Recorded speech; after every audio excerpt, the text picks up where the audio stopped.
Hi YouTube, well that's us on the bus. Just heading up from Blyth to Whitley Bay, and it's a frosty morning, 9 o'clock Sunday, blowing the cobwebs away. Unfortunately the sun's right in our face, so we can't get much of a view. We'll see how we get on further on.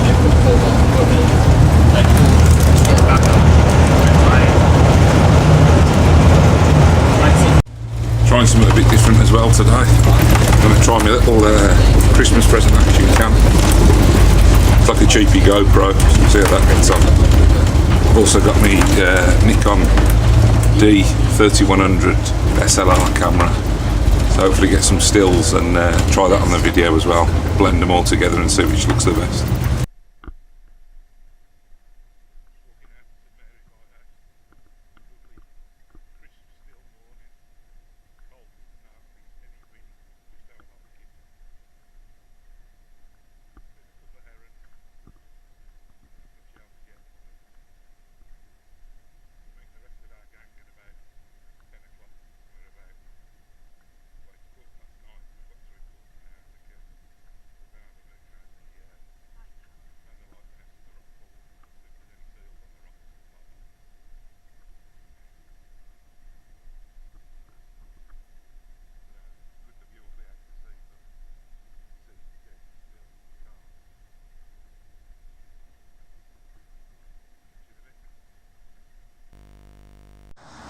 Halfway along the causeway as you walk in from the road towards the lighthouse, you notice a wall on the side with some holes in, and there's a little nature reserve the other side of it.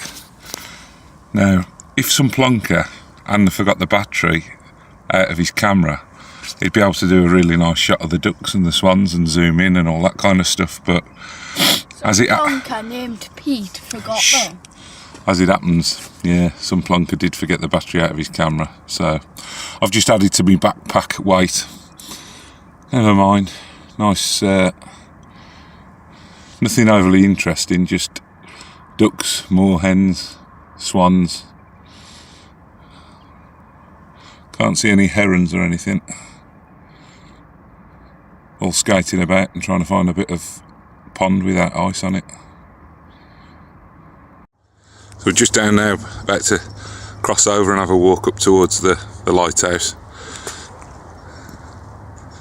Lighthouse itself is sort of one of the easy for me to say, iconic buildings for North Tyneside, and it's quite a good place to bring the kids rock pooling in the summer months down here. Although I'm a bit concerned about going my length on this slope as it stands.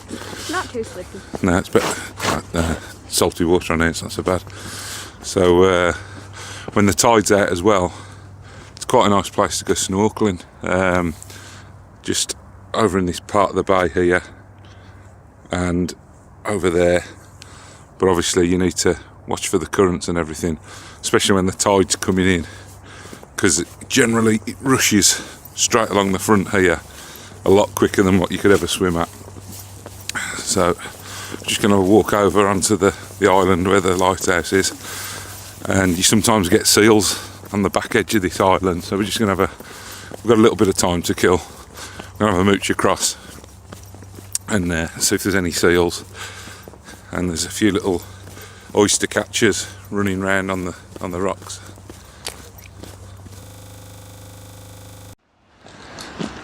So this is St Mary's Lighthouse. We've been up the top of there several times. If you come in when the visitor centre's open, they just charge you a small nominal fee to go up and have a look.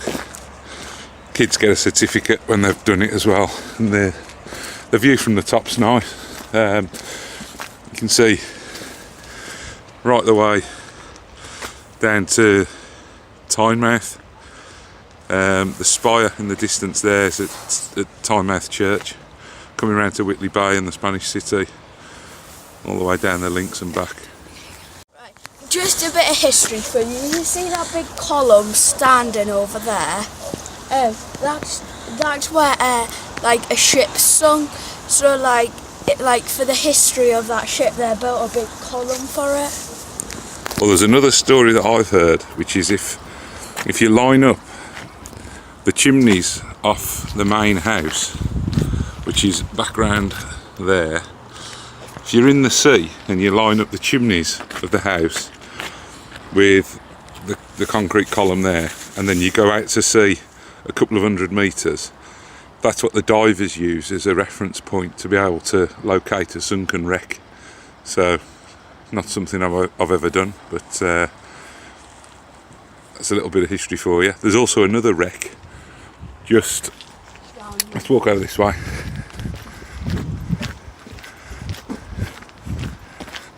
Just in this part of the bay around here,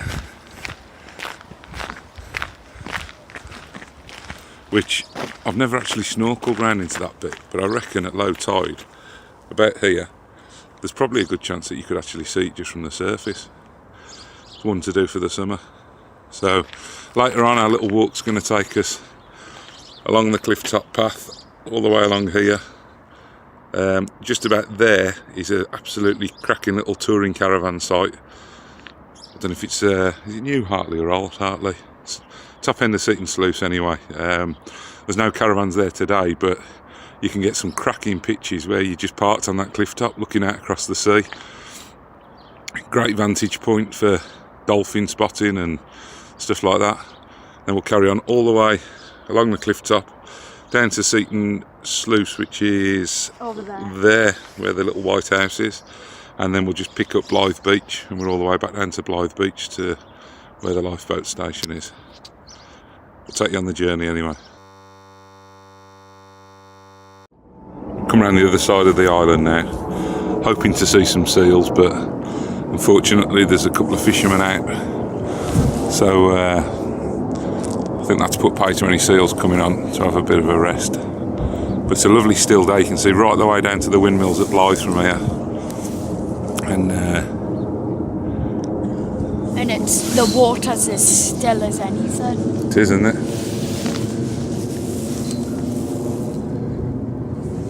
I love it. If you do come here and see the seals, just respect them a little bit. See the sign here, keep about 50 metres away. That's still close enough to get yourself a decent photograph, but if you do get any closer, they're just going to scurry off into the sea anyway, so just leave them be. It's quite well signed round here. This bit was interesting. Spring 2016 saw a record number of seals. 30 to 50 seals could be seen regularly. I've got to get myself down here more often. We've only ever seen one or two. But there's also a lot of bird life. And see a lot of oyster catchers and curlews around. I'm not sure if this is new or whether we've just missed it, because we've been to St Mary's Island, well, it must be 20 times, and we didn't know there was a bird hide here. So if it's blowing a hoolie and cold, which it often can be, this is a good little spot just to sit and watch. So a bit of information about all the different wildlife that you can see. The different birds, which I haven't got a clue really. There's seal information over here. Arch. What? These little ones here, turnstones. I think they're the ones that we've seen, but they sound a bit like an oyster catcher when they're rabbiting on. That was the one that was just on the causeway, isn't it? Yeah. So. Edible crabs.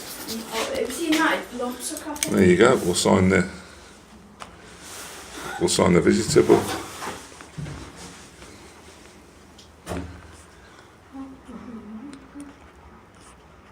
This is brilliant.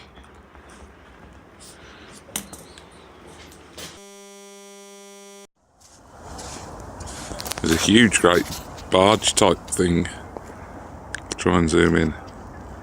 Getting towed in the distance by a tug, heading into Port of Blyth. Looks massive.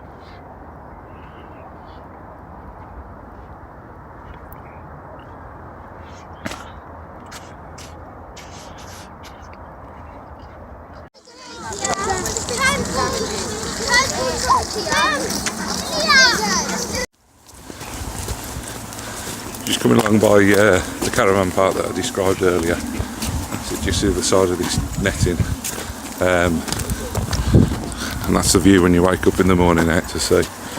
There's a heron just at the edge of the rock pool down there. And for anybody who's into geocaching, there's a sneaky little one here just at the corner of the fence, possibly under the rock here.